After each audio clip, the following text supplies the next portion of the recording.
है कि साइज की हम घर में अगर शिवलिंग रखें तो कितना रखें। अगर आप किसी मंदिर में या घर के मंदिर में अगर शिवलिंग है तो उस शिवलिंग की पूजन की क्या विधि है, क्या क्या चीज अर्पित करने पे शिव जी काफी प्रसन्न होते हैं और उनका आशीर्वाद हम पे पड़ता है, हमारे परिवार के सदस्यों पे पड़ता है, हमारे घरों पे पड़ता है।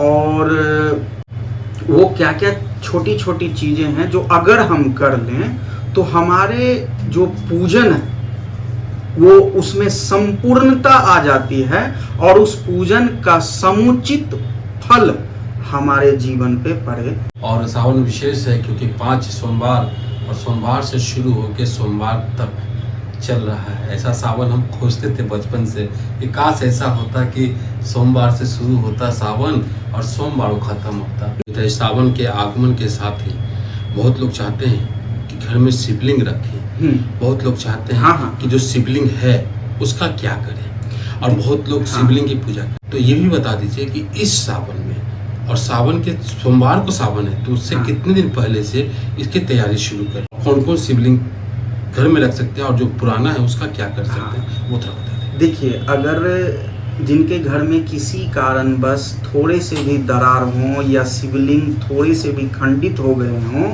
तो वैसे व्यक्ति शिवलिंग को इस श्रावण में बदल सकते हैं और कुछ धातुओं, कुछ पदार्थों से निर्मित शिवलिंग हम बताते हैं जिनको आप अगर घर में रखते हैं तो उसे सिद्ध करने की आवश्यकता नहीं होती है, वो स्वतः सिद्ध होते हैं। ऐसे प्राकृतिक रूप से नर्मदा नदी से प्राप्त शिवलिंग, नर्मदेश्वर शिवलिंग स्वतः सिद्ध होते हैं। आप उसे घर में रख के उनका पूजन कर सकते हैं। स्फटिक के शिवलिंग रख के आप उनका पूजन कर सकते हैं।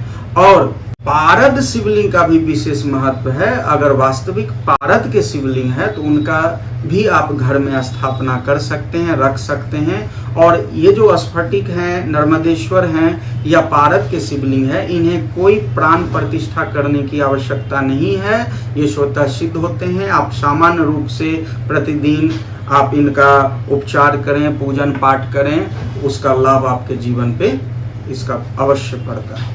अब जैसे हम आपको बता दें, जैसे ये आप देख रहे हैं, ये नर्मदेश्वर शिवलिंग है। इसके अलावा रत्न से बने शिवलिंग को भी आप घर में स्थापित कर सकते हैं। अगर हम रत्न की बात करें तो ये आपको ऐसे काला दिखता होगा, लेकिन अगर हम इसमें आपको टॉर्च जला के देखेंगे तो ये ग्रीनिश होगा, कजली कलर का होगा। ये मरगज पन्ना से बने शिवलिंग है।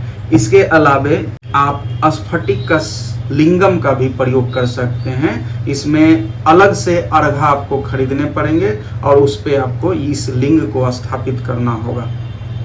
इसके अलावा पारद शिवलिंग है, उसका भी आप प्रयोग कर सकते हैं। अब बात आती है कि साइज की हम घर में अगर शिवलिंग रखें तो कितना रखें।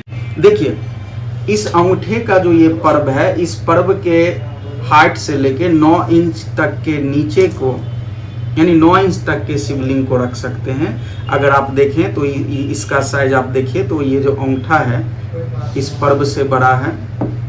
ये शिवलिंग का भी अगर देखा जाए तो ये है, कोई भी है जो 9 इंच से बड़ा नहीं है। ऐसे किसी किसी पुराणों में चर्चा है, ऐसे भी कहा गया है कि आप घर में अगर स्थापित कर रहे हैं तो मध्यम आकार के मूर्ति या शिवलिंग को रखें। जरूरत से ज़्यादा छोटे या जरूरत से ज़्यादा बड़े किसी भी मूर्ति या लिंग को आप घर में रख के पूजन नहीं करें। अगर बड़ा आकार होता है तो वो मंदिर के लिए ये समुचित रहता है, मंदिर के लिए मान रहता है, नहीं तो फिर आपके घरों में उसकी जो ऊर्जा है उससे काफ़ी डिस्टरबेंस उत्पन्न होता है। तो शास्त्र के अनुसार ये तो नॉर्मल ये सब जो साइज है, इस सब साइज के आकार के आप लिंग या शिवलिंग समुचित, जैसे यहाँ पे पूरा अर्घा के साथ संपूर्ण बना हुआ है, ये आप देख रहे हैं। बाद बाकी ये नर्मदेश्वर या स्फटिक के ये सिर्फ लिंग स्वरूप हैं, तो इनको स्थापित करने के लिए अलग से आपको मार्केट से इनके लिए जो अर्घा होता है, जो बेस्ड होता है,